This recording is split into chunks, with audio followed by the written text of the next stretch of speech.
Nananawagan ng isang grupo ng mga landlords sa Ontario ng mas mabilis na proseso sa mga kaso ng tenants na hindi po nagbabayad ng renta. Ibinahagi rin po ng isang kababayan ang kanyang karanasan kung saan umabot ng 1 taon at 6 na buwan ang prosesong ito. Narito ang report ni Teresa Redula. Okay, so this is what they left. Ganito ang kalagayang bumungad sa landlord na si Marites Diaz-Lee nang unang bisitahin ang kanyang property noong 2021 matapos formal nang mapaalis ang kanilang tenants. Ang duplex, binili sana para maging tirahan ng kanyang mga anak. Pero nang ihain ng N12 o notice para tapusin ang tenancy ng mga umuupa noong 2019. They actually knew that from the get-go.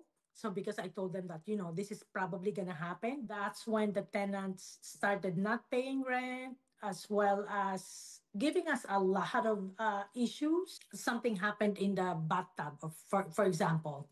And then apparently I have to bring them, or I have to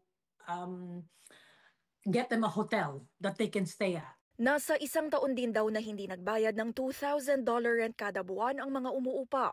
Pero simula lang daw ito ng kanilang matagalang problema. He's actually growing marijuana inside the house while having 3 small kids with them.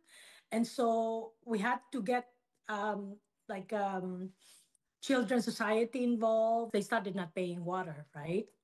So they intentionally use a lot of water para I'm the only one who pays for it. They're making it really a nightmare for us. Sa ilalim ng Ontario Residential Tenancies Act, tanging ang Landlord and Tenant Board o LTB ang may otoridad na magpaalis ng tenant at panahong iyon.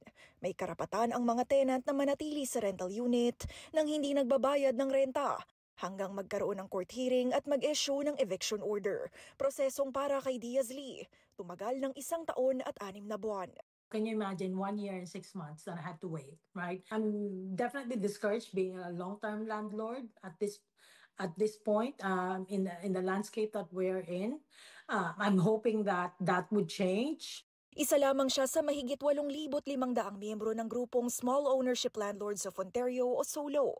Isang grupo na nananawagan ngayon ng targeted solutions para protektahan ang parehong landlord at tenants sa probinsya.